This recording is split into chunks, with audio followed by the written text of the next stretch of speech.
Hey everyone, how's it going? This is your first time watching. This is the Cody Killing Show. My name is Cody. I'm just going to go over some crypto stuff for you guys.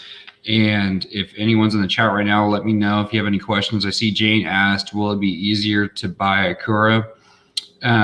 Yeah, I mean, the development team just has to get their, it has to progress. And that's why it's so cheap right now, is if you buy it right now, you're going off what the development team said they're going to do. So that's just how it goes. So if the development team does well, the project does well, that's what you believe in, the earlier investors will obviously profit from that. So that's where that goes. There's not very many people in here right now, so I'm just going to let people kind of jump in, probably take a few minutes. Whoever's here, say hi in the chat. Let me know who you are. I appreciate everyone that's popping in. So this is, if you just jumped in, let me know who you are and say hi. And if you have any questions, let me know, and we'll wait for some people to jump in and we'll go for it.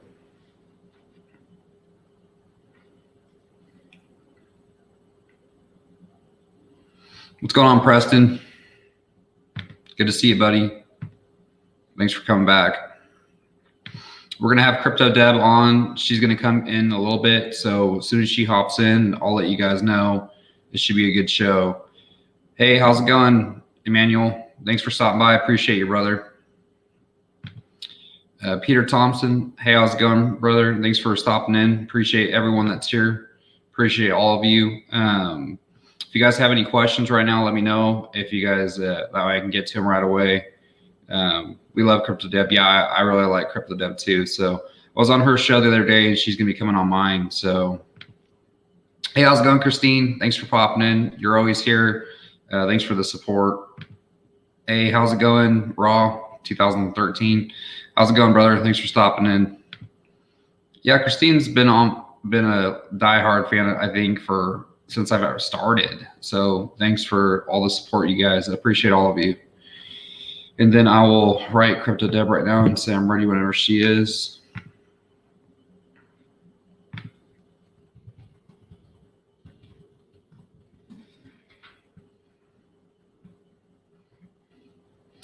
If you guys got any questions, throw them in the chat. I'd love to answer any questions really quick, since there's just a few of us in here. I'm sure more people are going to be jumping in soon. So, hey, Jane, how's it going? Glad to see you here. Lucero Aguilar. Hey, good night, Cody. Nice to see you're online again. Yep. I've just been getting away at it as I can. So, like I said, YouTube isn't my full-time job yet, but if it does become my full-time job, you guys will see me on here a lot more. Any questions for anyone? Thanks for stopping in. I think it's Lucio Aguilar. We're going to be in for a good show tonight, so hopefully you guys came with some questions. Okay, can you guys all hear my audio good? Maybe I should start there. Make sure everyone can hear my audio good before everyone starts popping like crazy.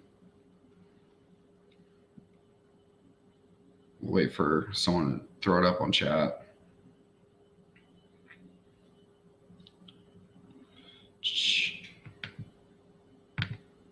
Okay, cool. Glad. Is there anyone in here that has any questions? Sounds good. Thank you, Peter. So we've all been watching the charts lately. The charts have been doing really good for crypto. So everyone's been probably, if you've been here for a while, you're probably extremely happy with your investment. So congratulations to everyone. You guys all are the pioneers for this crypto space. So good job. Thanks, Christine. Yeah. Jane's new. I don't think I've seen Jane yet. Welcome, and hopefully I'll see you again. Crypto Deb said she's logging on right now. She should be here in a minute. Are Klee devs doxing? Yes, they are going to soon. I know that I'll be doing doxing channel on my YouTube. So they doxed to me. When they're ready, they're going to do a doxing show, and it will definitely be on my YouTube.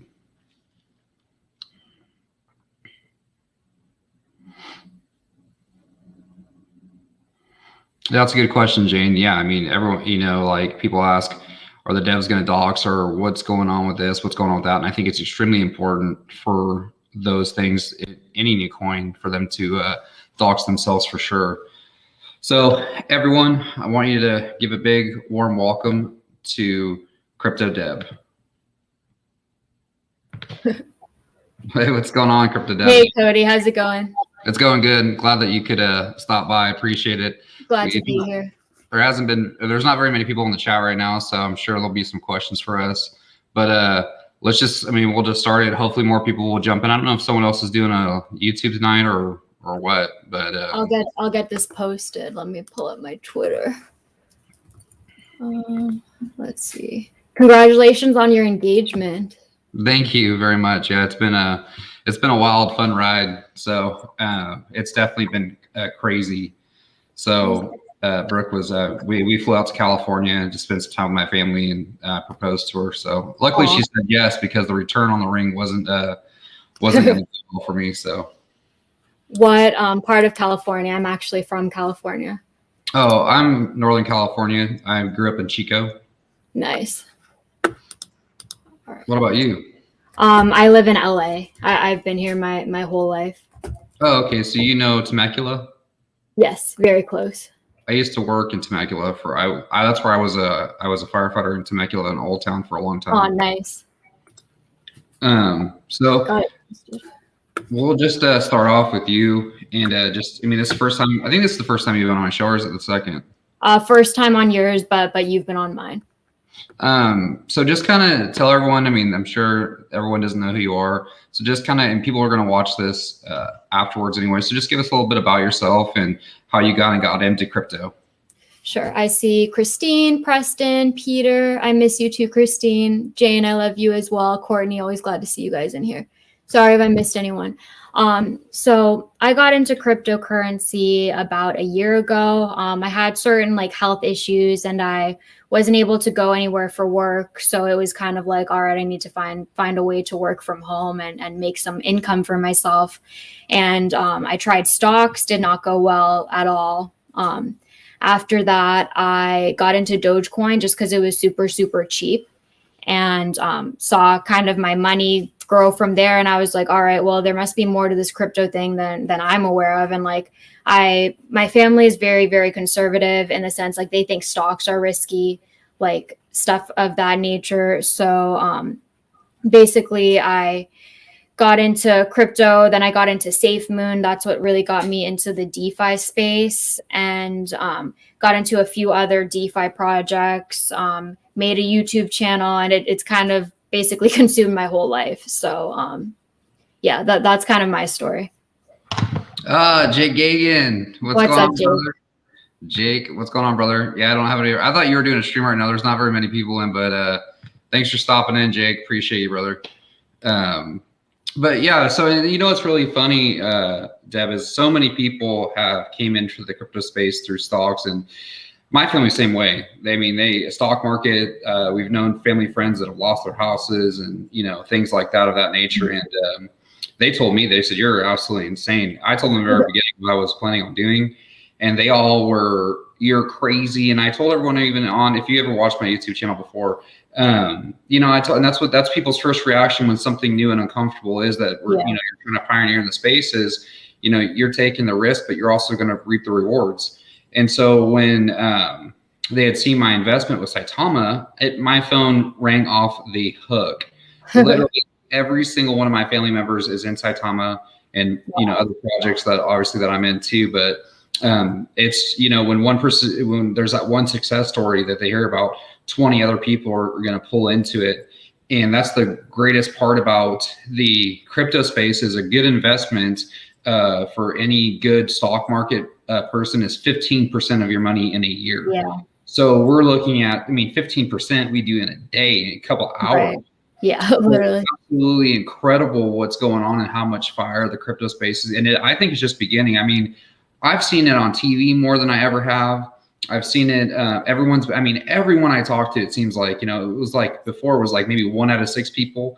Now it's almost every other person I talk to, and they're doing well with their investments. So what that tells me is that more money is coming into the market.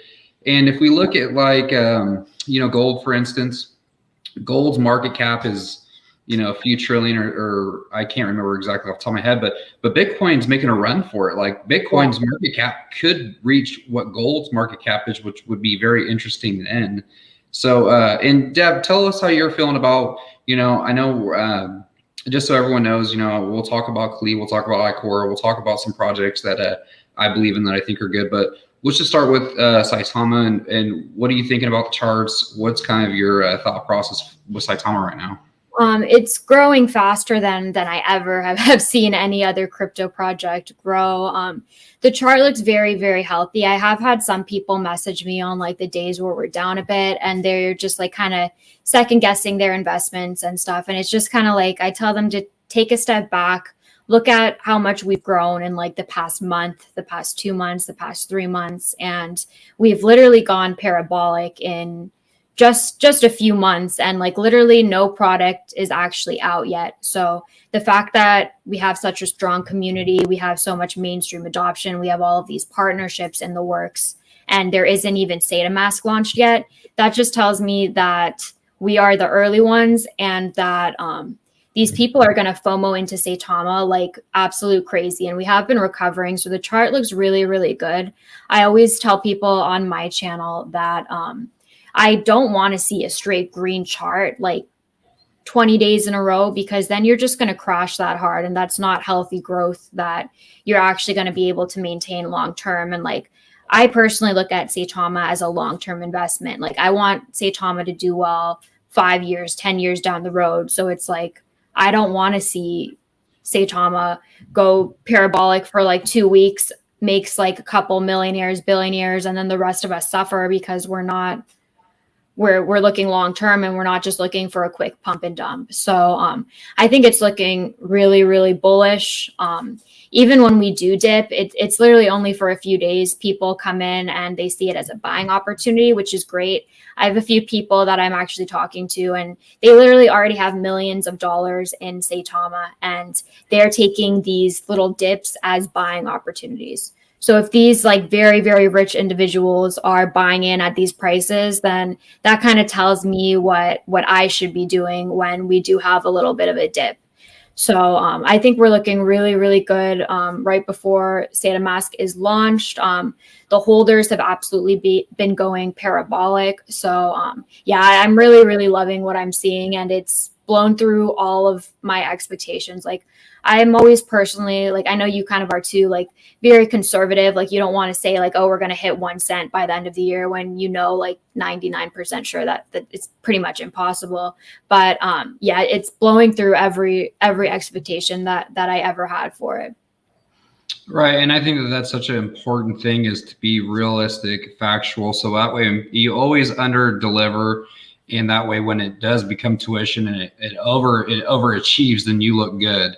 And exactly. The worst thing is to someone, and there's people on here that are watching this probably right now that, are just going to go for it all the way and wish for the best, which that's totally fine. I mean, it's up to you and where you're at. But like Crypto Deb, can you see the chart, Deb? Yes. So I just want to, this is the 1 day chart. I do a lot of my work because it kind of gives me a better overall idea, and it's just easier to talk about. So when we're looking at the candles when they open and close in a 24-hour period, that's what we're talking about right now. So we can see when there wasn't really much talk about Saitama. I mean, it was still being pretty volatile and everything, but then we see these big run-ups because we know it's coming soon. It's gaining traction. We're getting more holders. And it's more organic growth than I've ever seen. I've never really seen a chart that's so healthy. And people may look at this and say, how is that a healthy chart, Cody? And I'm going to go over why right now, because when you see substantial run-ups without profit taking, it's just the perfect storm. You're waiting for it. It's going to dip. People are going to take profits. People invest. People are going to take their money and run, or people are going, already had millions of dollars in there, and they're going to take, a few to cover themselves in their investment, which there's nothing wrong with that. But if we can see how it dips too, the thing that I look for when a coin dips is how does it recover and where does that candle close? So as we can see, there was a huge decrease in selling right here, and then it comes back up and it closes at even for the day. And then the next day you kind of see it dip again, but we hit this level of resistance, which is really nice. And then we see it kind of close a little bit. Now people say, okay, hey, this is my buying opportunity. This is where I need to buy something because it's cheaper than up here. Then you see this huge growth explosion, because now all the people that either, there's people that sold or held or whatever they did up here, is now they see this is a perfect buying opportunity. Now it starts gaining speed and they say, man, I missed out down here. And now you just see it grow. That's where you're going to get the growth. And then how high is, is something that no one knows. But then again, we see a sell off. It comes back up, closes even for the day. We see another dips down a little bit lower into what would be the level of resistance. This level of resistance right here is where this green candle started. And then it goes, then it closes up here for that day. And then, it closes down here for the day, and then it jumps over and makes another big run. And now we're in this consolidation period, which people have to understand. There's so much money coming in and out. They say, how does that consolidation? It's consolidation because if you look at where the candles are opening and closing, that's where everything's going on. Yeah, there might be a big dip, but it's getting eaten up. I mean, look how much that dipped, and then look how much it's up. So, I mean, if now you're getting 20% every day and it's doing a downtrend, this tells me, okay, hey, we might hit a level of resistance way down lower in the future. But with this is just totally healthy people that are selling off, taking profit, which I want them to take profits here, because then if they held all the way to here, now their profit taking is going to be a lot bigger. Right. And, yeah, I absolutely agree. And like consolidation is something that I also really, really like seeing, because like I always use SafeMoon for an example. And like I'm in SafeMoon, I have nothing against it, but like it went absolutely parabolic in April and like straight green candles for like probably like a few weeks. And then it dipped like back to its starting price. And like for months and months, it was just basically consolidating at a very, very low level. And now it's finally recovering, but it's just like, you want to see those consolidations because, as you said, like you don't want people to wait until they're up like to like, let's just say like $1 billion or something, and then they dump half their bag and then it totally impacts their price. Like I would rather have some of these whales take profits now, get out. And then the great thing about DeFi is that even if you go up or down, like you're still gaining the same amount of tokenomics. So it's really just good for you long term. Yeah, and the tokenomics are crazy. And I called this. So if you watch my very first YouTube channel or my very first YouTube video, or you watch any of the ones in the very beginning, this was our big pump when it very first took off. And I said, when we get into the spots that we're going in the future, this is going to look like a flat line. And I just wanted to point that out. This looks like a flat line. So, I mean, people that invested in here, it didn't matter if you bought, because people were worried when they bought up here and it was kind of downtrending. And now you can see overall, these people that, in here or even in here, I mean, you guys have to understand that a project that's long-term is very rare, but our use case isn't it. Our use case is Saitama. And what's going to be with Saitama? You're going to have Saita Social. You're going to have, NFTs, which is part of it. Saita Education. The actual swap itself. I mean, it's a one-stop shop. So the use case isn't even there yet. This is all just like, think of it as like a pre-order. This is just a pre-order. I mean, no one can predict the future, but when the use case comes out and people are actually using it and they can see it, then there's other investors that are willing to invest, because now there's a tangible object that isn't just, hearsay. And the thing that you have to understand is people are watching this. When you see these things dipping right here and recovering in a day or recovering this quickly, that means there's people with big money watching what's going on. And when it dips, they buy. And, even day traders, I mean, you're going to have your day traders, you're going to have this, you're going to have that. But I listen to a lot of what Warren Buffett says. I read a few of his books. And like he said, time in the market beats timing the market. If you tried to make all these sells in between here, and the more you trade, the more you lose. I'm a firm believer of that. Instead of just holding it for, 3 or 4 months and look at your gains instead of trying to ride all these ups and downs. I don't think if there's someone in the chat right now that can tell me every time it hits their high and they can sell at the highest and buy the lowest, I'll give you all my money, because you're going to be absolutely just mega rich. So, and I want everyone to understand too that, your market cap and your supply is what dictates your price. So when everyone asks you, well, how do you see this coin has a future? I look at their use case. I look at what they have to offer, what their roadmap is, and I look what their market cap is right now. And then I look at another project that's similar maybe and see what their market cap did. That is your potential. So then I do the math off of that. If my market cap can reach this, what's my profit off what I have? That's exactly how I do it to know where my profits are, when I'm going to take profit, when I'm going to buy in. And that's very important, I think, for new investors to do is, when you do your own research and you find a coin that you like, look at their market cap, ask the hard questions. Are the devs doxed? Do they have a use case? What's their roadmap? What's the website? Look at their Twitter, look at all that stuff, and try to get a hold of one of the devs. Try to get a hold of the CEO and ask him the tough questions. What's your tokenomics? I mean, and that's the thing. Everyone says, oh, the Wells tax doesn't work. The Wells tax doesn't work. It does work. There is people out there that have millions of dollars, and if they sold out right now, they're going to get hit with a huge tax. So that is keeping a lot of investors in. That's why you see these small profit taking. That's why you see huge wallets that have 15 million taken out, 1 million at a time. Because if they take out 5 million, they're going to get hit really big.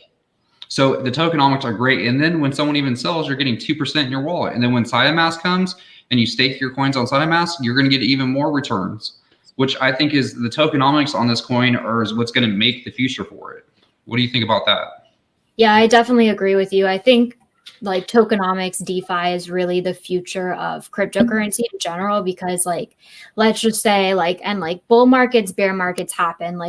You can't really predict them. Some people think they can, but you never really know when the market's going to crash, if there's a world disaster, something like that. And the thing with Bitcoin, Ethereum, you can actually stake Cardano for a very, very small APY. But with those, if you get in a bear market, you're always going to have one Bitcoin if you're holding one Bitcoin, and it can just go to half of its value. But with DeFi, with Saitama, is no matter what happens, as I said earlier, you're still gaining tokenomics. And the fact that some of it is burned just shows that a few years down the road, we're just going to have smaller and smaller supply available. And when the supply is smaller, that increases price and increases the demand. So it's really, really inevitable. And I know a lot of people who are new to crypto, they don't really understand market cap. I don't know if you're familiar with Saitama Stacker. Here, I'm going to bring up coin market cap. That way I could show people what it looks like. Yeah, Saitama Stacker. He actually came on my channel, I think a week ago from today. And he's a super, super smart individual. He had a spreadsheet of how much we need burned in order for us to hit a certain price. And as I said, I really like people who are very, very realistic and factual with these types of things. Yes, of course, if Saitama was able to hit $1, I wouldn't complain, because we'd all be filthy rich. But I really like seeing facts kind of back up what people are saying. I don't really like people who are just doing clickbait and just speaking in terms of hype. I'd rather have someone be realistic with me and show me the facts behind it, rather than just saying, oh, Saitama is going to hit $100 in 2 years, when there's nothing to back it up. And let me put it in perspective for everyone that's watching. And I know people don't like talking about shit, but it is what it is. It's a great example to look at and to compare where you're at in other cryptocurrency, because it was successful, and it's not saying anything bad about it. I think SHIB is a good project in its own way, but how it came to tuition with how it ran up and came down in price, I don't think we're going to see the same thing in Saitama, because of how it's growing. It's growing completely separately. In the beginning, it looked really similar, but now we're seeing more of a steady chart going up, and we're going to see, I feel like, more bear and bull markets in Saitama than we are going to see. It's more of I feel like it's more of a stable coin than a meme coin, or than a one that's very volatile because of hype and pumps. But for instance, everyone, I'm just going to throw this out there. I mean, the market cap is what, 3 billion right now, 3.3 billion. Fully market cap is 7. So what this means basically is just what's the coin basically worth. Coin's worth basically $3 billion. So if we look at the market cap, when the market cap goes up, which means more money is coming in, that goes up, and then your supply goes down, or whatever your supply is, gives you your price. So when the supply lessens and the market cap, when the supply goes down and then the market cap goes up, your price gets increased dramatically. And we're not really seeing that right now. To a point we are, but there's so many coins out. I mean, give this a few years. Even if it stays the same market cap and people just keep using it, the price is going to go up. There's no way around it. So if we just look at this now, you know, let's compare Saitama to SHIB even, because I think that Saitama has a better use case than SHIB. Not saying that it's not a good project. I'm just saying I think that Saitama is superior in its use case. And we look at its market cap as $39 billion. So that is what I'm talking about in not profit, but looking in projecting in the future, or what could it be worth one day? You know, I mean, 3 to 40 billion. I mean, think about how much money that is in between. So that is what I'm saying is I think it's going to take time, obviously, but I don't see why. I think Saitama will certainly get up there in market cap. I mean, I just think it's going to take a little bit of time, and it's going to take the Saitama Wolfpack to get out there and talk about it. And when people are making great gains and talking about it and the use cases out and everything's kind of coming to tuition, you know, there's going to be more investors and there's going to be more retail investors, which retail investors are just us. And then once the institutional investors hit, then you're going to see huge gains, like, you know, what happened with SHIB, because they're seeing the institution isn't looking at it as I'm trying to make a quick buck. They're looking at it like, I want to take a risk on this coin. I'm going to have it for the next 5 years, because if this gets adopted in any which way, we have, you know, quadrillions of them, we'll be okay. They'll take that risk, and they can take that risk because they have millions and millions and millions of dollars. They're not a retail investor. So that's where it's huge, because if someone like that buys in, you're going to be less likely to see the huge sell-offs, because the institution isn't going to sell it. They're going to want to hold it for the future and see how it goes. And they're not going to be taking profit. They're not going to be, you know, they're going to hold on to it to where they can use it and make money off of it. They are going to want to sell it to you. Absolutely. I completely agree with you on that. And like, you also have to look that like literally less than like I don't know the exact number, but less than like 5% of the whole world is invested in cryptocurrency. So even if they don't jump straight into Saitama, they invest in Bitcoin, Ethereum, whatever, like think about how much more money is actually just going to be pouring into our crypto market. So let's just say in like 2 or 3 years, Bitcoin's market cap hits like 4 or 5 trillion. Like, think what that's going to do to all of our other projects. Like, we're still very, very, very early on in this. Like, and I think a lot of people don't actually realize it. They see that we've pumped so much in the past, like, few months. And they're like, I have some friends that I told about, and they're like, oh, well, I'm not going to jump in now. Like, it's too late, blah, blah. And it's just like, if you're looking at it long term and not just looking to make a quick, like, 100 times in like a week, like, you will be very, very happy that you bought in before all of these catalysts have actually taken place, like before the other top 5 exchange is released, before any of the products are launched. Someone actually told me that they're working on like an educational thing where people will be able to take like college loans out in like cryptocurrency. I'm assuming Saitama, and then it'll actually like lessen the amount that they owe over time, which if that's the case, that's absolutely going to be revolutionary. Like, they're tapping into sectors that have not even like gotten into cryptocurrency yet. So the fact that they're able to go into so many different like areas and find use case for themselves is absolutely mind blowing. And like, we're not even aware of most of the stuff that they have in store for us. Right. And I couldn't agree with you more. I mean, I've had people tell me like, oh, I've missed the Saitama boat. And it's like, just wait till the end of December. Just do that and just put what you feel comfortable with. I mean, it's going, you know, and that's where I think people need to understand where the future is going. Isn't so much of, oh, it's down today, you know, down 20% today. I mean, like I said, it's a volatile stock. But what is the overall projection of the coin? And like I just showed everyone, the market caps. So if you can see a coin like SHIB getting big, there's no reason why Saitama can't. It's whether you have conviction in it and you do your own research. I mean, I truly, truly believe that the best advice I ever got was if you're not educated in your investment, and it could be anything. It could be a car. It could be a house. It could be anything. If you're not educated in what you're investing in, you'll not have any security in it. You'll listen to everyone else, and you won't make any good gains, because all you're going to see is, I'm worried, I'm scared, it's going to run up 10%. Hey, is it going to go down? And that's where I tell everyone, you need to do your own research. You need to know what's coming, because there are, just today I went out this morning, and I was talking to a few people, and one guy was like, I'm a crypto investor, in front of me.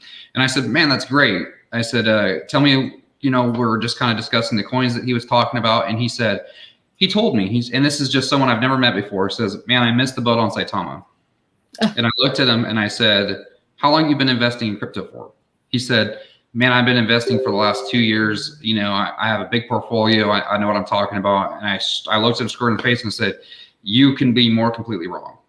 Because if you knew what the use case was of it, you've been investing for a long time, you know the markets, you know what's going to happen with it. To say that you missed the boat is absolutely absurd to me. So everyone that's, what do I do? What do I do? What do I do? You know what? Me and Deb could sit here all day long and say we think it's the next best thing to slice bread. But at the end of the day, it becomes up to you and how much research you do. And it's up to you what, how much, and when, and what to do with it. If you just keep calling people and asking them, it really isn't going to make any difference. You're just getting someone's opinion. And don't take my opinion. I tell everyone on my show every time, I don't take any offense to anyone asking me any question and trying to learn more about their project or, into Saitama, because that is your hard-earned money. You need to do what you think is best with it. And if you're not educated in it, and it dips down 20-30% from here, you're going to be freaked out, and rightfully so, because you're scared you're going to lose all your money, but you don't know what's coming. So do yourself a favor and ask the hard questions. Talk to the devs, and then another popular question that I've been getting all the time is, okay, I have Saitama, I'm happy with my bags, what's my next thing? If they're taking profit, and what's the next coin that they should invest in or anything like that. And on my channel, I'm not going to bring anyone. I don't want to talk about a bunch of coins. It's not what I'm here for, but I'll talk about the coins that I believe in, that I think are good, because I've had dox devs. I see a potential. I know what their market cap is. I know what their market cap could be potentially. And I know what's coming down the roadmap because I've looked and studied it. So I think if anyone's watching, we'll talk about Klee and Ikura. Those are two great projects. Not saying that I'm not a Saitama holder, not saying that I won't have Saitama, because I'm going to be a Saitama holder long term. I'm talking years from now, because just like now, people seeing great gains, but just wait. If it's getting this adopted this fast, the future is going to be crazy.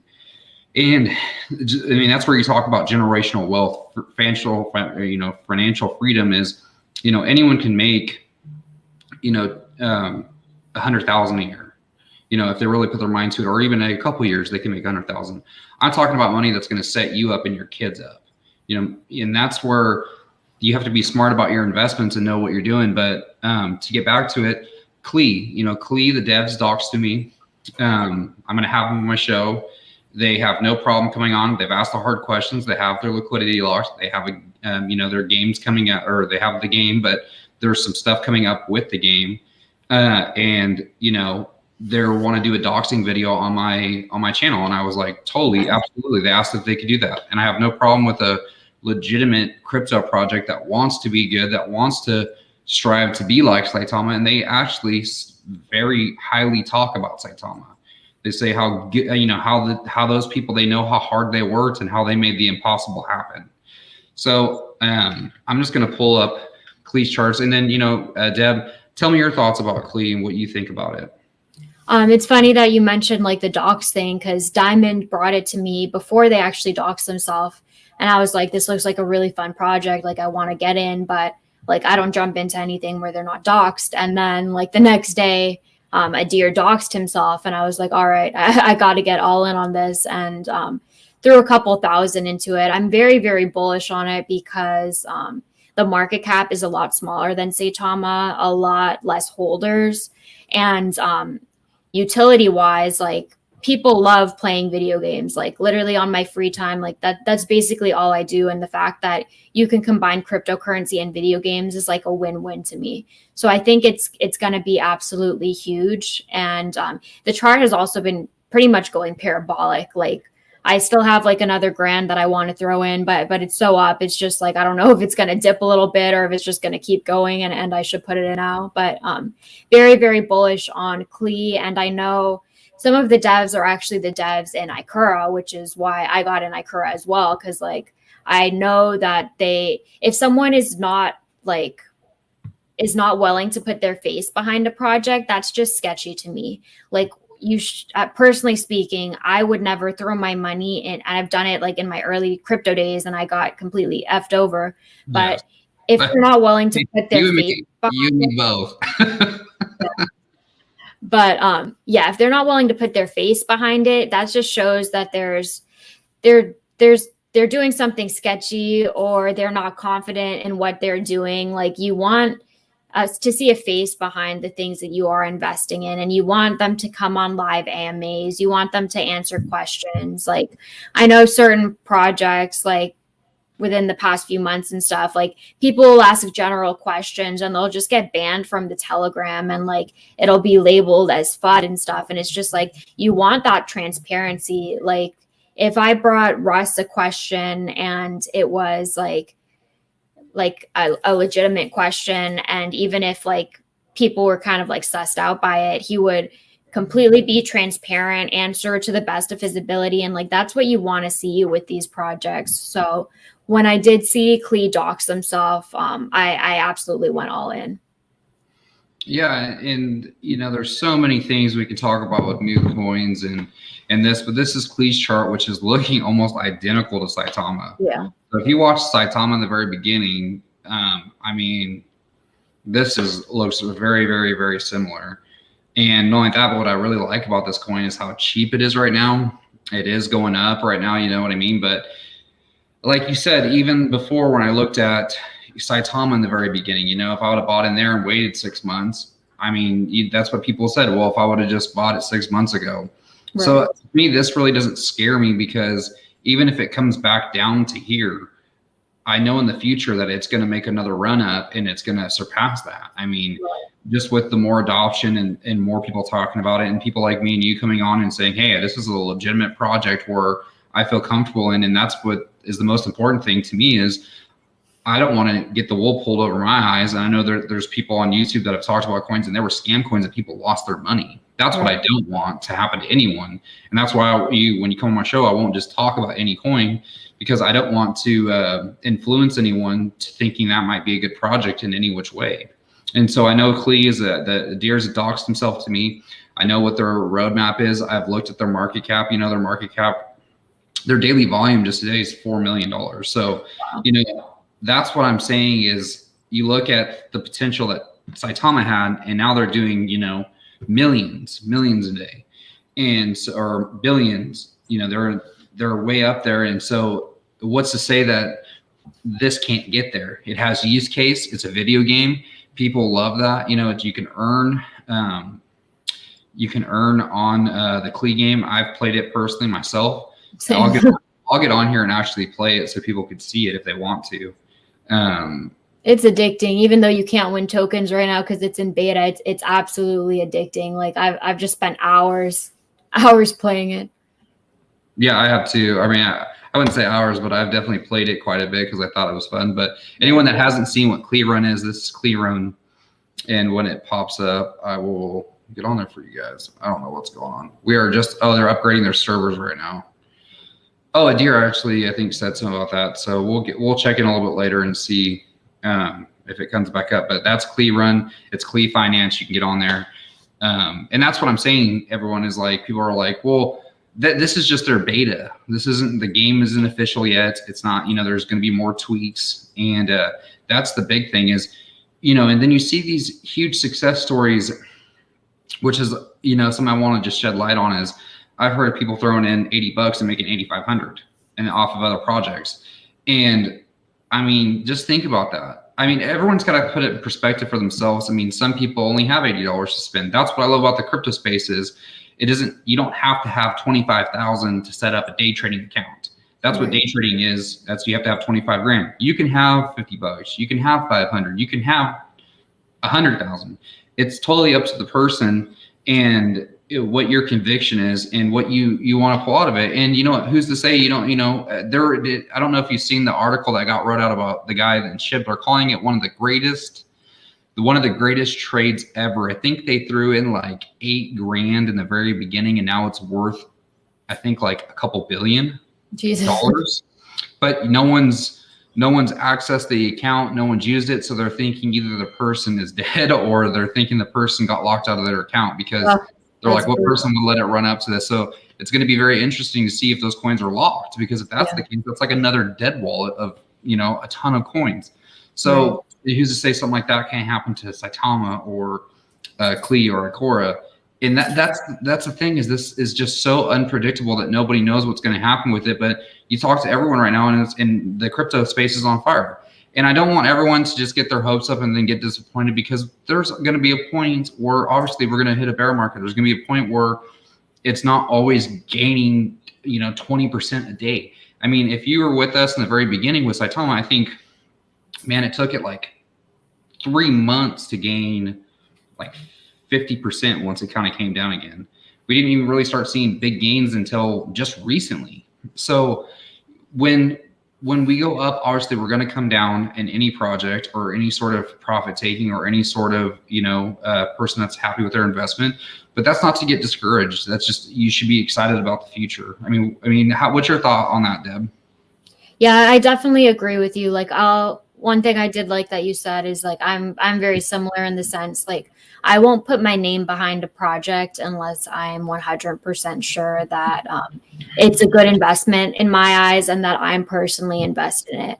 Like, I know a bunch of influencers will put their names behind like any project that pays them, and it's just like, I don't want to tie my name into things that I don't personally believe in. So with Klee, I'm also really, really looking long term, because like I hear about people who had Bitcoin when it was like $5 and they sold it at $10, and they were like, oh, it's never gonna get back to this price. I have to sell it all now. And they maybe made like a quick like 5 times or something. But if you hold long term, like you would literally have life-changing wealth. And like that's how I'm looking at all of these projects, Saitama, Klee, Ikura. Like I've tried day trading with cryptocurrency, like when I first got into it, and it's just way too stressful. Like sometimes you're wrong, sometimes you're right. It's just like honestly not worth it in my eyes. I would rather just leave stuff in long term, like leave my Klee for a couple years and then really see life-changing wealth that way than being concerned about like price fluctuations. Because if you get scared by price fluctuations, it's just kind of like you have to ask yourself, are you in the right project? Because if you believe in the project long term, you really shouldn't be phased whether the price goes up or down, in my opinion. By the way, I like to say I like your beanie. I think Bert's got the same one. Is that pink? Yeah. Is that, yeah, I think Bert's got, she has, oh my gosh. She has is it like pajama pants? Is that right? I mean, I don't even know if it came with like a set. It was like a free like thing. I got it probably like 2 or 3 years ago. Yeah, she's got so much of that stuff. Give me your address. I'll start sending you stuff because we have too much. But she, it's like, and that's what I love about the space and meeting new people, new friends, like, Deb, and everyone has their own opinion of how this is going to work, but no one really knows the end goal. So that's where the conviction and Warren Buffett, one of the best investors the world's ever seen. I strongly recommend you read his book. It's very inspiring and also very, I use it every day. He said his biggest regret was not investing in penny stocks. And he said that, the more he traded, the more he lost, so believe it or not, his biggest thing was, buy the rumor, sell the news, and time in the market beats timing the market. If there's anything you get from my channel, those 2 things, write them down, go back, replay this. Those are the 2 strongest things I think anyone can have, because time in the market overall, no matter what, will go up as long as unless the project sinks and of course goes bankrupt. That's the only way. But you're way safer off of putting it in there, not looking for the quick buck or watching the ups and downs. I mean, look at Bitcoin. Bitcoin was down to $26,000 this year. So think about that. There's a person, I guarantee you, that sold that had, a ton of it. And then now it's at $64,000 in the matter of 6 months. So don't look, and that's where like a good historian, people even that study war and stuff, they look back of what happened in the past so they don't make the same mistake twice. So go look at these different projects that you really like and go look at the past of it. If it's been out for any sort of time, you're going to see the coin go up dramatically, down dramatically, and then it just recycles and goes higher. I mean, that's just part of it. And then even in a bear run, it's still going down, but then it gets to a point that it gets so cheap that then people start buying and it goes up. So like you're saying, don't worry about the ups and downs.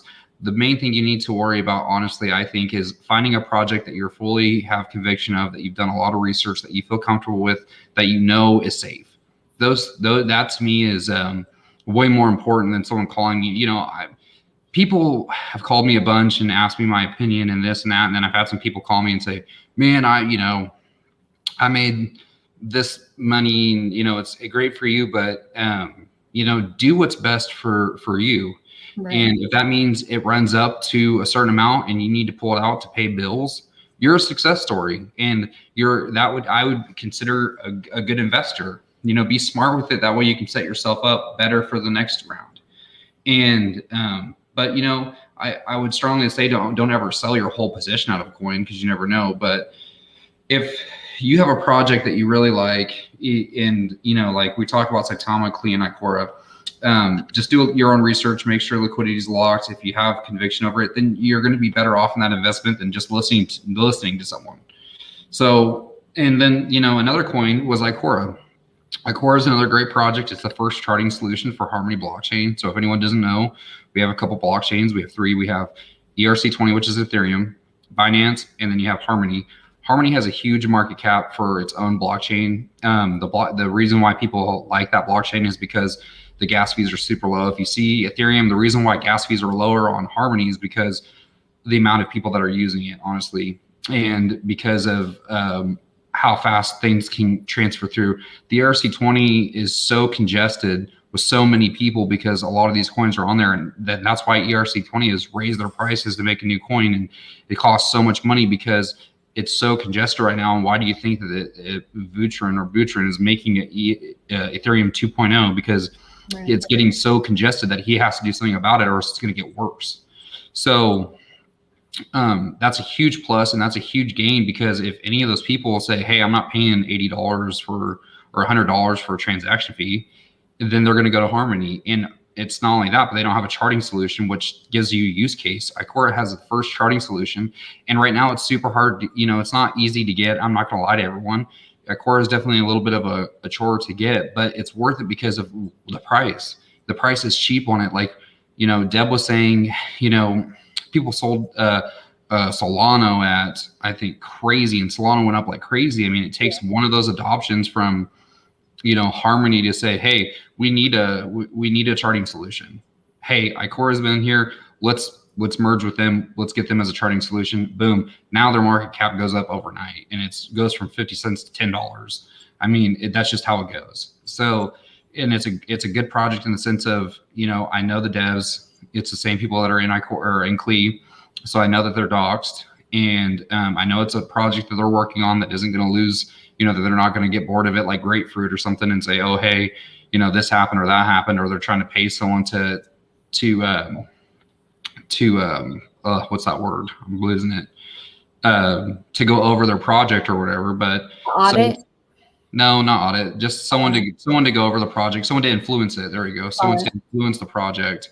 Because that's what happened with, I've seen it in so many other coins, is they pay one big celebrity and then they stop paying the celebrity because it's, hey, he's not making enough tweets, and then it just dies. Yeah. So what do you think about Ikura? I'm very, very bullish on it. It's funny because one of the first cryptos I actually bought into was Harmony. And I bought into it, I think when they were like 2.0. So it was super, super cheap, and still in it. I've been buying more, honestly. And the fact that Ikura is the first charting solution for it just made me completely bullish on it, because Harmony is growing every single day, but the market cap is still a lot lower than like Cardano, XRP. Harmony has use case. Like, one of the reasons I didn't get into Saitama so early is because the gas fees. It's like, I only have so much money I can afford to invest. And like, I think I maybe threw in like $500 and the gas fees were like $200. It's just like, that's putting off people from investing into most of these projects, because they literally can't afford it. So when I bought Ikura, the gas fees were like 0.001 or something crazy like that. So that's a huge plus. That's something I really look for. Extremely early on, it says, I think 770 holders.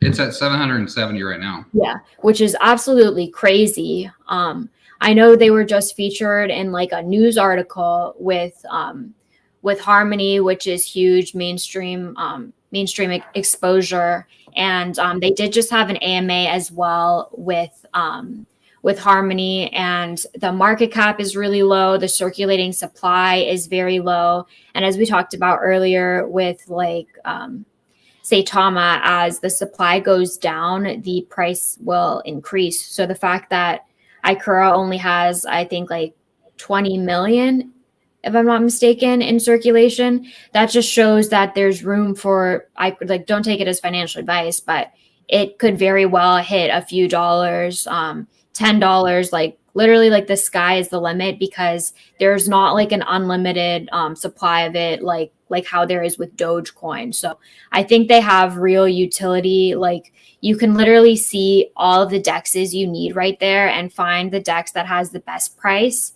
And real use case, docs devs, they're always very, very active in the Telegram, which I think is a really, really good sign, because I've been in certain cryptos where like I go in the Telegrams and maybe you see a dev like once every like 3 weeks or something. So you really want to see that transparency. Like, you want to see the devs and the team members like saying, hi, how are you? Like, being there to welcome you. So I think it's a very, very, very good project. And I think a lot of people are going to really FOMO into that as well when they see all the things that are going to come about. And like, it's only been out for like, I think like 3 weeks or a little less than 3 weeks. So the fact that they've been able to accomplish all of these partnerships and do all of these things is just crazy to me. Like, I don't think I've ever seen another cryptocurrency be able to hit so many milestones like day after day after day. It's absolutely been mind blowing to me. Yeah, and right now, you guys, just to throw this out there, like, if this is the first time you're here, or you guys are here, you guys like what's going on, please, everyone, go hit the like button right now. I know it's not hard to do, so we get that information out to everyone. Please go hit the like button. Please, follow and subscribe. Crypto Deb, she's awesome. I love having her on my show. She's very intelligent. She's articulate, and I love her attention to detail. That's something that's very important, I think, in the crypto space, and I don't think a lot of people actually go over it as well as she does. So, I mean, I think that you do a very good job. So, and thank you. And so for Crypto Girl, she says, how do you choose a good coin? So for me, the things I look for immediately is I go to their social media. That's the first thing I do is, okay, how much are they talking in the community? Second, are the devs, the people that are running the coin, are they doxxed? Are they showing their face? Are they showing, who they are? If that's the case, then I'll dig deeper. And these are steps I go in. So if one of these is already missing, it's not something. There's too many coins out there and too many good projects to waste my time with one that isn't. Okay, so I've looked at their social media. They're in a lot with them. They are doxxed devs. The first thing I look at is locked liquidity. Is their liquidity locked, which means they can't just go in there and rug pull it or take it from anyone. And make sure, how long is it locked for? Is it 6 months or 12 months? And when's that contract coming up for if there's any sort of amendments or anything like that, where they can do a 3-month lock, and then they'll say it's locked for 6 months, and then the 3-month addendum comes out and hey, by the way, we're going to unlock it. So I make sure it's locked for 6 months to a year at least, because that shows to me that's a good project, because they're looking in the future. The fourth thing I look at is their market cap. Okay, what's their market cap now, and what's their market cap could be in the future? Well, I have to depend that on their use case. So I look at their use case. What's their use case? What do they want to do with the coin ultimately? What's their roadmap? I go onto their, onto their website. I'll look at their roadmap. Is their goals achievable? Are they obtainable? Are they doable? And if they are, how long is it going to take them, and where do they see themselves? Now, all those things come together, and I think, okay, this is a good project. And then I kind of take an overall step back. What's the community think about the coin? Because without a strong community, you really have nothing. So then I take the whole community into effect and say, okay, hey, they got a great community. Everyone's going to be there till the end. They love the project. Okay, now I'm thinking about investing. When do I invest? How much do I invest? And what's my entry? What's my entry point? And what's my strategy? And what's my end point? And what's my end strategy? That is everything I look at into any coin I choose. Rewind that, watch it. If you have any questions, write that down, because that is exactly how you find a good coin. And anyone that says any differently, I wouldn't trust them as far as I could throw them, because they look at it and they say, oh, the price is going up. It's pretty green candle. I like it. Oh, hey, look, it's now then my thing is, well, just wait till Christmas, because green and red are coming, brother. You know what I mean? It's going to be Christmas soon for you, and you're not going to like it. So those are some things to look at, and don't just believe the people that trust me. I love that. Just trust me. Well, if I had a dime for every time someone said that to me in my life, I'd freaking be rich, because this whole point of just trust me to me is a scam. Ask me the hard questions. I want to know what the hard questions are. I want to hear what the community has to say, because everyone, collectively together, we're going to come up, 30 minds are better than just one. So if those devs are getting all those hard questions at once, and they're keeping up with it, asking about them, I think it could be a great project. That's how I look at a coin. How do you do it, Deb? Pretty much everything you said. It's funny because right when I got into crypto, like I didn't really know anything about it. I didn't even know there were scams. Like I was very, very arrogant. And my boyfriend and I would see like all of these tokens posted on these discords, and we'd see like, oh, there are 5 holders. We're like, oh, we're in super early. Like there's no website yet. And we'd throw in like $1,000, and like 2 minutes later it would rug pull and we'd lose everything. And it was just terrible. So now I'm very, very cautious with what I bring to people. And like I always tell them, even if I'm promoting something or I'm talking about something, like don't take that as in like you have to go buy into it right now. Like take into consideration what I say, then do the research yourself. And if you think it's a good idea for yourself, then invest in it. Never invest in it because someone made a YouTube video about it. So one of the things I really, really look for is dox devs, because as I said, if they're not putting their face behind the project, there's something sketchy there. And another thing, as you said, lock liquidity. I always look for audits, whether or not they have an audit in process, or if it's like a reliable audit. I look for that. I look for white papers and make sure it's like in depth, because for some of these new projects, you can see like their white papers literally look like a PowerPoint, and like there's no information about it like whatsoever. Like you can just kind of tell, like if you go on some of these new websites, like it looks like they put it together in like an hour. And it's just like, you can tell the difference from like Saitama's website, where you can see it took a very, very long time to get all that detail, get all that information, rather than one of these like new meme coins where it just looks like every other website, and they don't really have use case. And like, even if these tokens have a very strong community behind them, if there's no use case, the hype will eventually die down, and it's not going to go anywhere. Like I always say that I would rather miss out on telling people about something that they could make some money off of, rather than me putting my name behind something, promoting it, having people buy into it, and then losing all their money. Like I would rather bring safe plays that I really, really have faith in, because and I know you do the same. And I know a lot of influencers are really not like that, and they're driven by money and greed, and they either kind of know things are scams and they just roll with it, or they really don't know how to do their own research about these projects. But another thing I look for is roadmap as well. Like you can tell if the roadmap is solid, or if it was like thrown together with like bullet points in like 30 minutes. low market cap as well. And one thing that I almost forgot to mention, which is like one of the biggest things that I look for on BSC projects and Ethereum projects, are holder counts, because I've seen people promoting these projects and a bunch of people like aping into them. And you look at the holder counts and the top holder has like 10% or something ridiculous. Like, I never like to see anything more than like 3%. Even 3% is kind of a lot to me.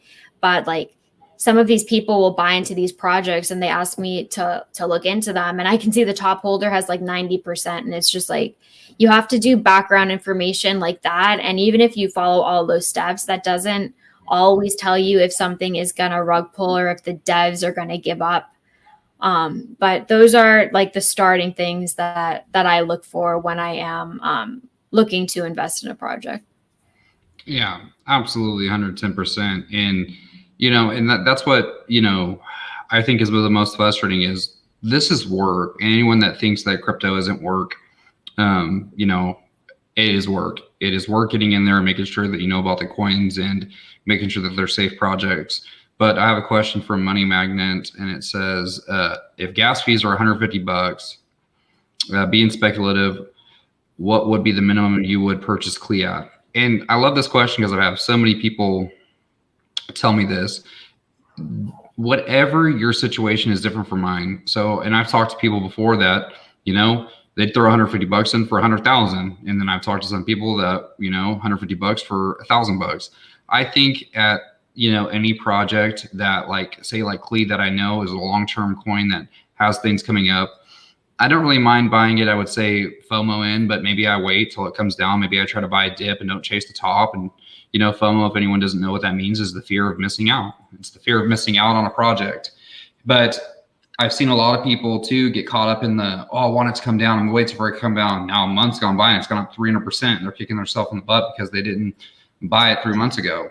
So, I mean, it's all kind of relative in what you think and how you believe in the project and the research you do. If you believe the project is going to be a long-term project, I don't think people really care about where they buy it at because they're looking at the future.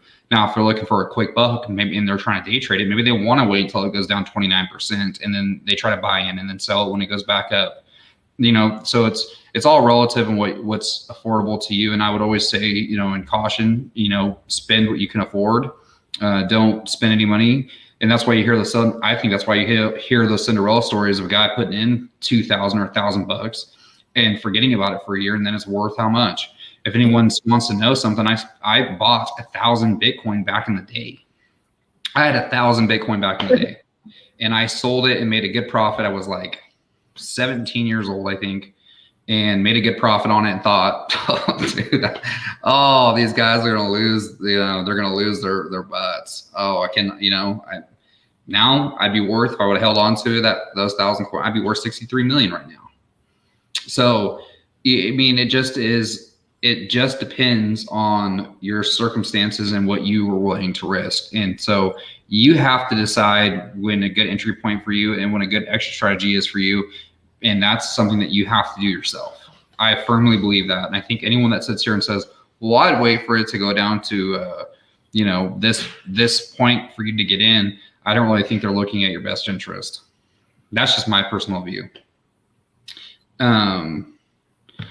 Crypto Girl asked, how do we check the holders? Check the holders on which project? I think it just means like general, like if you pull up like Klee or Saitama on Etherscan, and I can. What you can do, there's Etherscan, but I'll kind of just show a quick, easy way for people to do it. I think she means like the holder percentage, though. I don't know if you can do that on CoinMarketCap. You can't do that on CoinMarketCap. You can just see how many holders there are. But just say Saitama. Oops. I'll tell you the come down here to click holders, and we have 141,000 holders as of October 28th. So this is a day behind. So it's not very 100% accurate, but it'll kind of give you a good idea. There's a way to do it off Etherscan, but I just kind of go off of a link. So I think this for people that are just starting to invest. I mean, honestly, I have conflicting feelings about the holder count. because holder count to me, as long as I'm seeing a steady increase like this, I'm feeling good about the project because there's growth in it. But people looking at the holder project and saying, it doesn't matter which way you look at it, you have to have wells for the project to go up, and you have to have good tokenomics, and you have to have circulating supply decreasing and your total market cap increasing. That's the only way it works. So holder count to me is just kind of a catch-22. It's important to know that it's going up and that it's getting, it's trending and people are doing it, but to get on Etherscan and to know the exact number, unless you want to know when it hits 100,000 and celebrate, right? Then I think it's more of a, to be precise, it's better to get on Etherscan. But for me, I think I jump on CoinMarketCap and, hey, what are we at? What's kind of give me my ballpark of where I'm at right now? Because knowing to the person, to me, doesn't really matter, because it's not going to be anything crazy in, what's going on. I mean, if you're jumping up 20, 30,000 people, you're going to see it on the charts. But for instance, the only way for cryptocurrency to be successful, because there could be one well, and it's relative. Every 150,000 people that go into that only bring in $10, it doesn't really matter. But now you have different people bringing in 100,000 to all the way to $5, all the way to 2 million, so to judge it's at 150,000 people. It really depends on the money that's coming in or what people want to invest in the coin is what really you're going to see. So I think as long as your holder count's going up, your circulating supply is decreasing, and your market cap is increasing, that's the three things for a successful coin. Deb? Yeah, I definitely agree with you on that. Like holder count, I generally don't look at it too much. Like I'll see people posting about it, and like it's great that we're getting more people, and you have to take into consideration, like on Etherscan, it doesn't include any of the projects that are held, like Saitama, that's held on certain exchanges. So even though we only have like X amount of holders on Etherscan, like we have way more. It's just not even tracking people who hold on Bitmart, LBank, all the other exchanges we're on. But holder count, I don't look too much into, but holder percentage, I will look into, because I want to know if these top whales have like too much of the supply or if they're selling off. And I can kind of tell like when market manipulation is happening, if these like top whales, if they sell some and then they buy back in. But yeah, I look more at holder percentage than I do just like general holder count. Yeah, and to Crazy Man D, he says, I just want to basically know what the top holders are so they don't crash the project. I'm just going to say this, because in a project like Saitama, it doesn't really matter, because the top well right now only holds 1% basically of the circulating currency or circulating coin. So, not one single person is going to tank the project. Now let's take that back with the catch-22 though. Now say it's a brand new project and someone comes in with $1 million, that they can certainly pump and dump it. So that's where I would be more concerned with, someone dumping it. And the way that you do that is you just same thing. You can go to CoinMarketCap. Let me find it. I got so many stuff out, and just go to wallets, click on wallets, and it'll tell you. Damn, I didn't know you could do that on CoinMarketCap. Yeah, you gotta add the whatever, but you can check the wallets there too. And you can also watch. What I like to do, honestly, because here's the thing about that too is, you can go look at the wallets, but some of those people are inactive. Some of them are long-term investors. So I don't really want to worry about that. But if I come to like, say, let's go to DEX tools. Now let's just go to, we'll just use Klee as an example. Now I come to Klee, you guys, and I want to see what's kind of going on. Instead of me looking at who's got what, I look at who's selling the most and how much they're selling, and I'll click on them, and I'll come here and I'll look at their wallet, and I'll see exactly what's in there.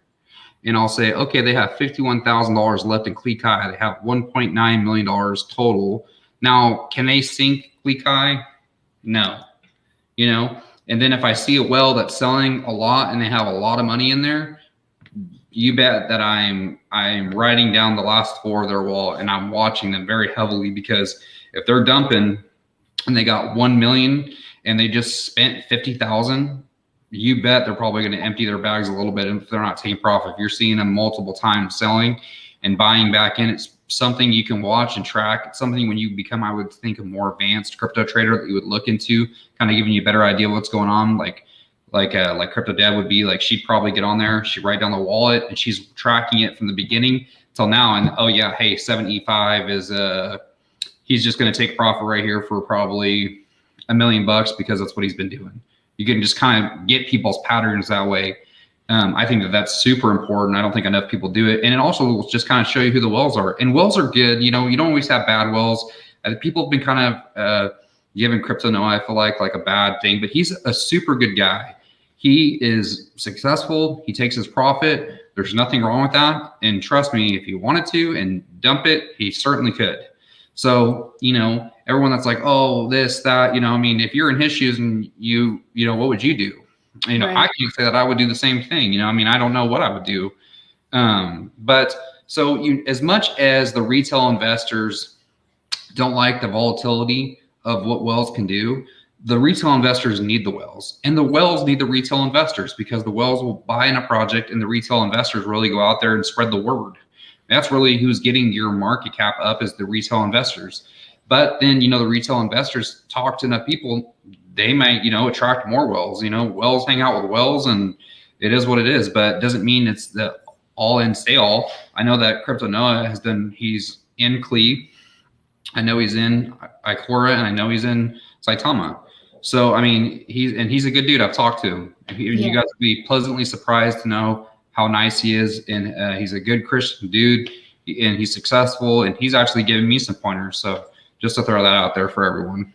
Yeah, he's super nice, and like he does so many giveaways and gives back to the community. It's just like, who are we as like a community to tell someone what they should be doing with their money? Like it's not his responsibility to look at every single person and sell or buy just based off of what everyone wants. Like he has to look out for himself, his family. Like it's just like you kind of have to take emotion out of it. Like you can't get mad at people for selling what they invested in. It's like it's their money. Like you should have no say in what they're doing. Yeah, and like Big A Armory puts a good point. If we weren't picking up new holders and then wells were selling, that'd be bad. Exactly. But we're picking up retail investors, which is good. It's allowing more people to come in, and people see that. Trust me. I know most, including myself, will hodl, which hodl just means hold on for dear life, certain coins. But what, if any, exit strategy criteria do you have for specific coin investments? Like I said, it's completely relative and up to you what your extra strategies are. I mean, with a long-term investment coin, maybe you look at it like I take some profits here and there and I hold long-term. Maybe you have two different wallets. Maybe you have a hot and a cold wallet, and you wait for the hot wallet to get to a certain point and you sell, and then you hold the rest. You know, all your exit strategies are completely up to you with how you do things, you know. And if I tell you how I do my investments, I'm going to just be honest right now. My investments are different than Crypto Deb's. She's probably better at this than me, you know? So what do you know, so her and I may talk, and I may say, hey, that's a great idea. Or I could say, hey, I do this. And she may say, hey, that's a great idea. But at the end of the day, you're going to do what you want to do. I can tell you all day long, this is what I do. And you're going to get to a point where you look at it, you're going to say, yeah, well, thanks, Cody. I appreciate the tip, bud, but I'll take it from here. And it's your money. So you do what you want with your money. And I think that that's where a lot of that's where a lot of YouTubers, I feel like, fail to mention. Don't trust me. This is your hard-earned money. You do your research. You enter when you want to enter, and you exit when you want to exit. No hard feelings. And I want you to be a success story. I want you to win. I don't want to hear those stories. And that's probably why you don't see me have 100 people in my chat, because I don't talk a bunch of, you know, crap. I come on here and I try to give good information. Stuff I would wanted to have learned, or someone that I wish I would have listened to. And this is just stuff that I've experienced, that I've come up with, that I've learned in the crypto world. And I've done this for a long time. So if it gives one person kind of up to date, and they win, it's a success. And hopefully I'll get those success stories, and someone will say, hey man, I watched your show, it helped me. But you're never going to look at my channel and see clickbait. Oh, we're going up 2,000% to 1 or 1 cent. And let me just put it to you this way. For SHIB to hit 1 cent Anyone that says SHIB can hit 1 cent, I think is delusional. Delusional. And I'll tell you why. For SHIB to hit 1 cent, you would have to sell the whole crypto market, including Bitcoin, and they would have to invest in SHIB. So you're telling me that every single coin would have to sell and would have to buy SHIB for it to hit 1 cent. Not saying it couldn't hit 1 cent over time with their burn and their market rate. That's different. I'm saying we're going to hit 1 cent next week. Not happening. Not happening. It's going to be a long-term thing, which maybe they'll come back in 5 years from now and say, hey, I was right. Look, though, it hit the 1 cent. I mean, that's what I'm saying. So when people come on and they give you that clickbait, I just don't.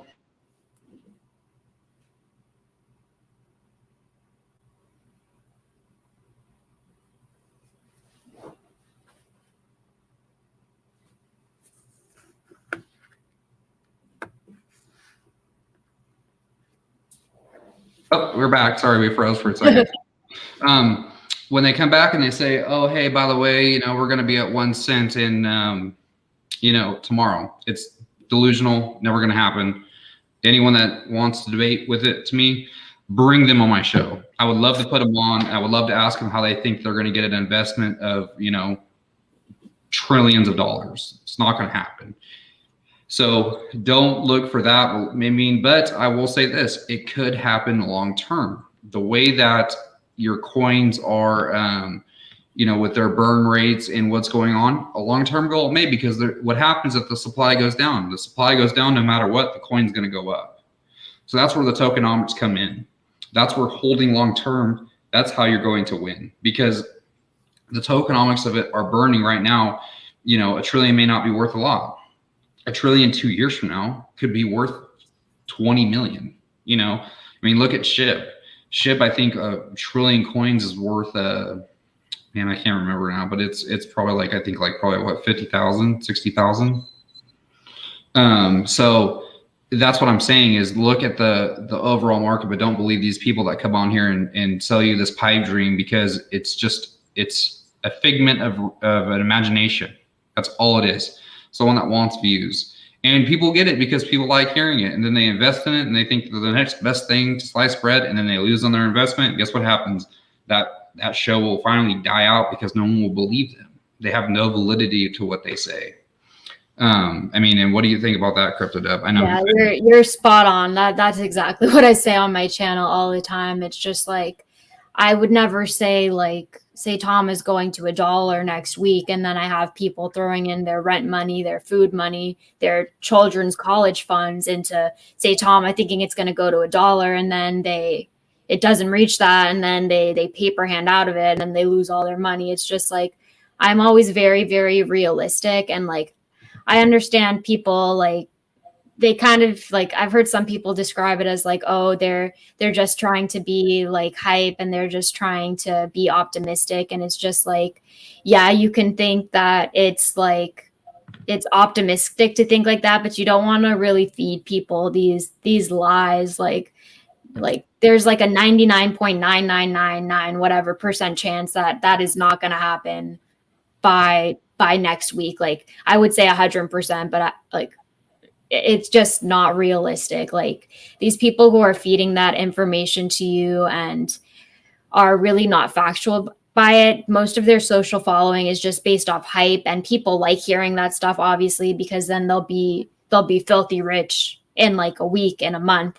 And of course people want to hear that because they want to be filthy rich, but it's really not realistic. And like, I know Cody is like me, where he wants to be very factual and he wants to bring you guys the best information that we can. And by doing that, we don't want to feed you guys lies and become like unreliable and untrustworthy because we're saying like Bitcoin's going to $2 million next week, and then it stays at the same price. Like it's just not realistic. Hi, Bree. Hey, Bree, how's it going? Glad to see you in. Thanks for stopping by. Hey, Crypto Girl, did you buy? That doesn't really matter. It doesn't matter when you buy or if you're new. If you're new, then great. Crypto Girl, it sounds like you're a little bit new. I love the questions. I like that you're trying to find out more about the coin. I think that's absolutely great. So good for you. when you talk about crypto in the next 5 years, there's so many factors we could talk about. It's decentralized. We can see government regulation coming out. We can see, burn effects. We can see trends. We can look at hype. There's just too many things for here to sit here and say, well, it could be, I mean, for all I know, it could take over Bitcoin, or all I know, it could die out, honestly. So we just don't know when we're looking at 5 years, but look at the potential for a year to 2 years. All I'm saying is it's better to have time in the market than to time the market. And so the longer you're in on a trade, the better off you are, honestly. And you only lose when you sell.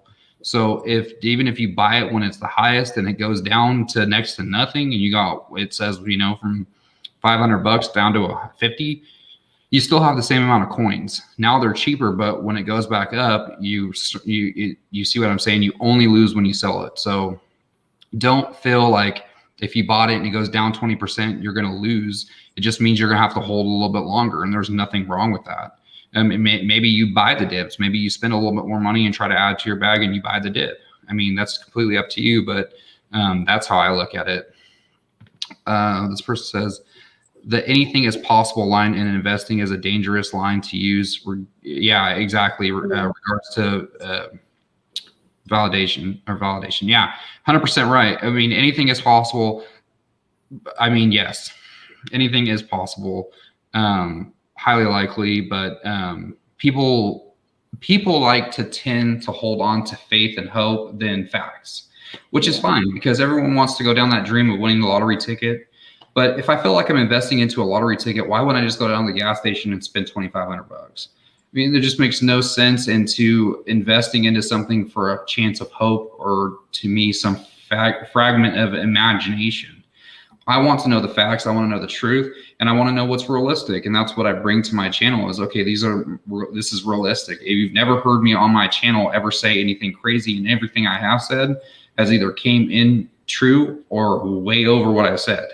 So that's where people, I feel like, get very loose with these price predictions. Nobody knows. No one truly knows. A well could buy right now of Saitama, of a big, huge, Bank of America could be looking at it and saying, hey, we need to buy Saitama because this is going to be the next coin, we think. And they buy, $16 million worth. I mean, it takes one click of a button. The possibility of that happening, very, very, very slim. So that's like when you're saying, well, anything's possible. It could happen. Well, I mean, could I wake up tomorrow and there be a Lamborghini in my garage? Certainly. Is it possible? Yeah. Is it likely? No, it's not going to happen.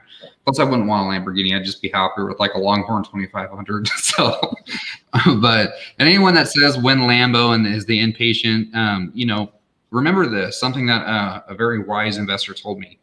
Wealth is transferred in any which way.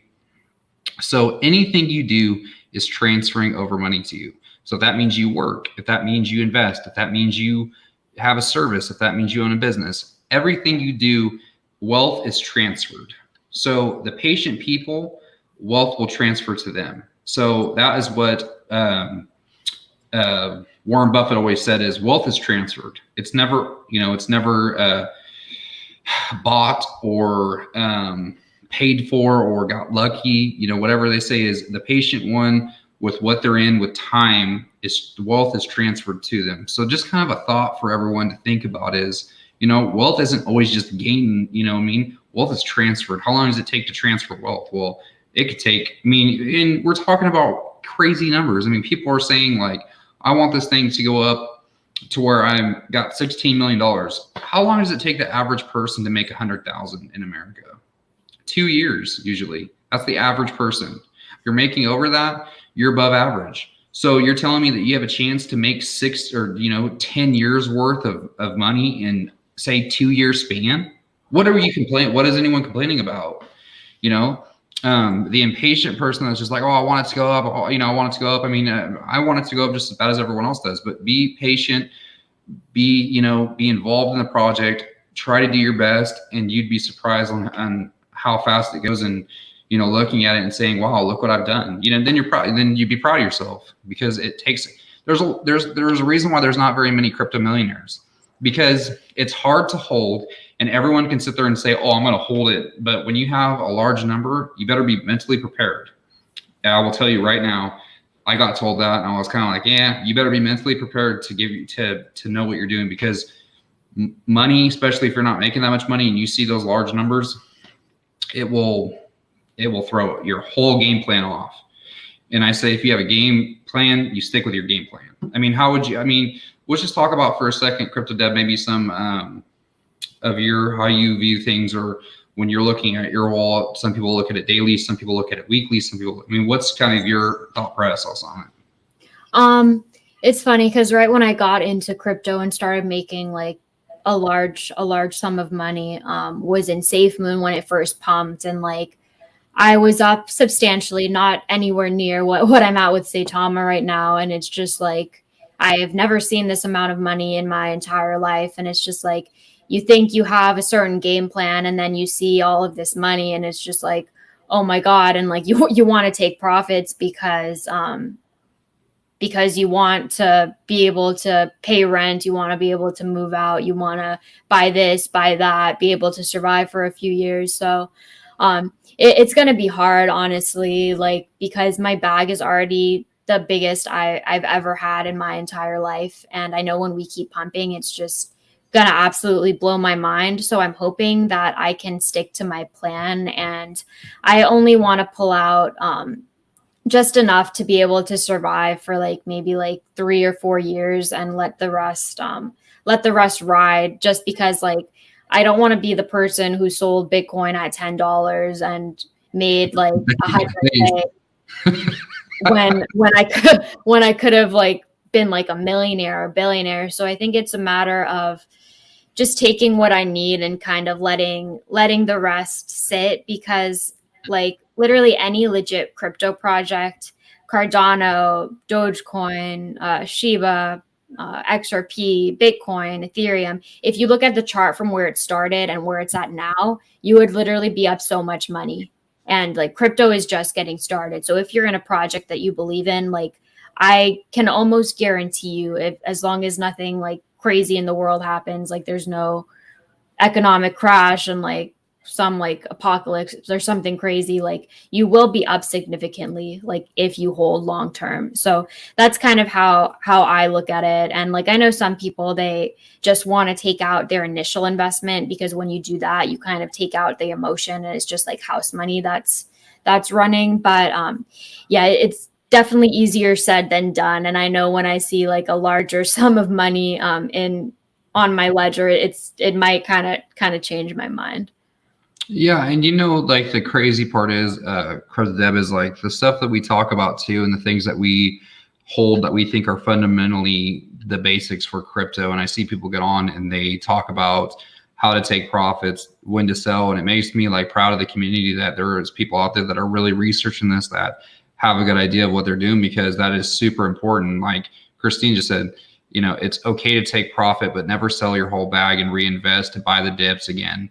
I mean, even if I would have known that even in the very beginning of, the crypto, this crypto space, I would have been so much better off. So seeing these new investors coming in, at least having an idea, or at least being able to come on to a show like this, and if this is the first thing they're seeing is, oh, okay, this is the basics, and that's where we're going to get the crypto community to grow and people be more successful, and less of these panic selling, is having good projects that have utility, that have long use term case, and people that know how to invest instead of just trying to ride the coattails of the whales.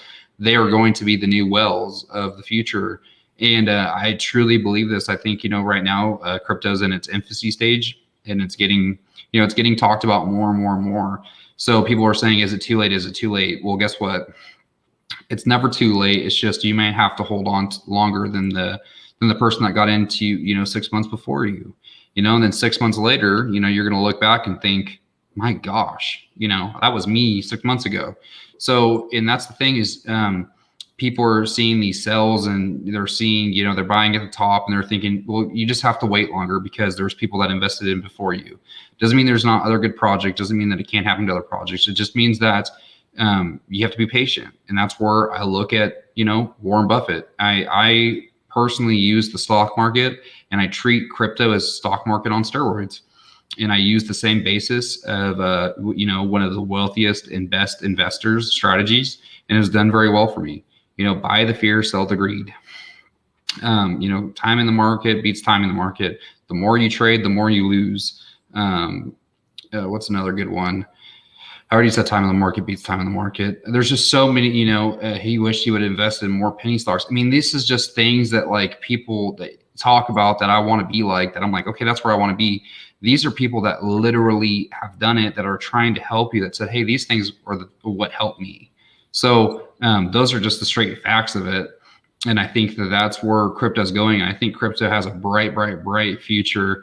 And I think we're just getting started. But I don't want people to wait 6 months and then, they see some red and then they go, oh, hey, well, this isn't what I signed up for. Well, that's just part of the market.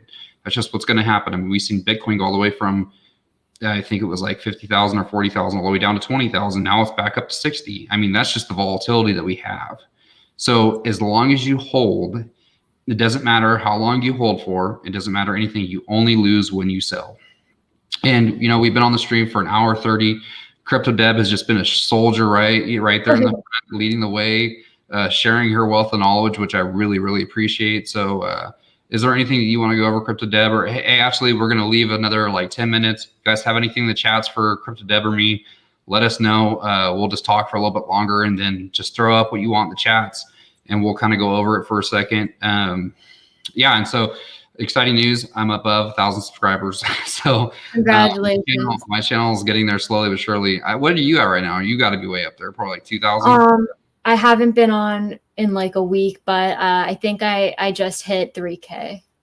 Wow. See, I mean, crypto. I mean, and when did you start your channel? I've been in it for a while. It's funny because like when I started my channel, I only did pre-recorded videos, and like I literally like up until like 5 months ago, I had like maybe like 200 watch hours, something like solo, and like the average time people would watch my video was like probably like 30 seconds. So since I started doing live streams and actually making like relationships with people, it's definitely helped a lot. And obviously having Russ on, having Diamond, having you on, having such good community members like Michael Thompson on to just communicate with, that's definitely helped a lot. But yeah, it's pretty crazy because I see like you've had your channel for how long? Oh man, since probably like 3 months. 3 months, and like you grew way faster than I did, and like all of these new YouTubers, they just blow up. I'm just like, oh my God, it took me like 6 months to hit 1,000 subs. Yeah. And, and that's the thing though, is, I mean, success, I think, is crazy in any which way, but, and I'm not here for the view holders. I think my watch hours, I think I got like a little over 2,400 watch hours. So, I mean, I'm not even monetized. It's not like I'm just here to give my advice or not my advice. Sorry, I'm not a financial advisor or anything like that. I'm just here giving my experiences of what I wished I had in the crypto space in the very beginning. And I didn't have, that's what I wanted with my channel, was I wanted to be that person for someone to come in and to be okay with and to learn from and try to get them up to speed. And for anyone that's their first time here, this is my YouTube channel. Please go hit the like and subscribe button. I'm at like 100. I think that's 180 people, or 1,080. And then make sure also too, you go to Crypto Deb. Oops. Crypto Deb, there she is. She's at 3,030 people, 187 videos. Make sure you go like and subscribe her as well. I was on one of her. I'm going to find myself because I like doing this because it's on your channel. I don't know where I'm at. I'm somewhere in here. Anyways, I'm somewhere in there on one of her channels. Crypto Deb's amazing. She's very good at what she does. Been in here with us, and I really respect her opinion and how she's kind of pioneered through the crypto space. So I don't really. Oh wait, hold on. If you had to choose between Saitama, Klee, and Ikura, which one would you choose? I would choose all three. I'd have a budget where I could own all three. That's my quote. I mean, I don't have to choose just one, but so if I did have to choose just one, I'd invest less and I would make sure I had all three. what's this one say? Crypto or Cody and Deb are providing information on crypto they believe in and spread great information for new investors. I appreciate both of you. Thank you so much. I appreciate you too. We appreciate you. Warren said, Cody, it didn't look like you was subscribed to. Oh yeah, I don't subscribe to myself, so I guess you can stay on one subscriber or less. But no, I don't subscribe to myself. Christine again. Thank you for another great live stream, Cody. Thank you, Deb, for coming on. I missed your congrats on the 1,000K. Okay, well, looks like no one's really writing in anything, so we've been on for like an hour and 30. Bree says, just turn on notifications so I can make a point to catch your streams more often. Thanks, Bree. I appreciate you.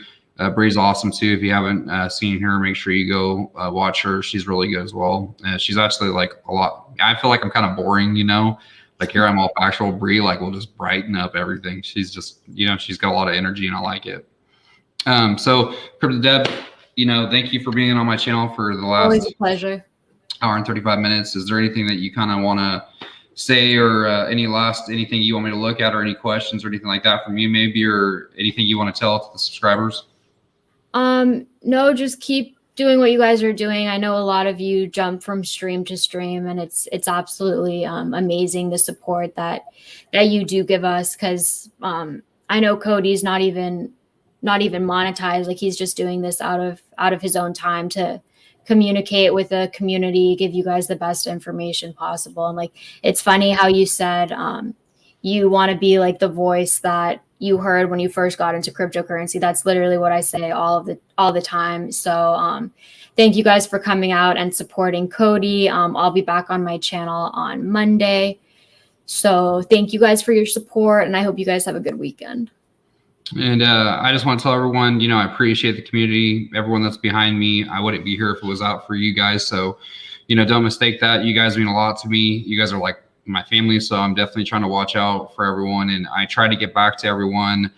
You know, I know it's been crazy. I have so many inboxes. My phone goes off constantly. So if I don't get back to you, I'm really sorry. Ask the question again, or I'll try to get back to you whenever I can. But, you know, Crypto Deb, thank you so much for coming on my show. Like I said, I think that you're super articulate, you're paying attention to detail, and you're very intelligent.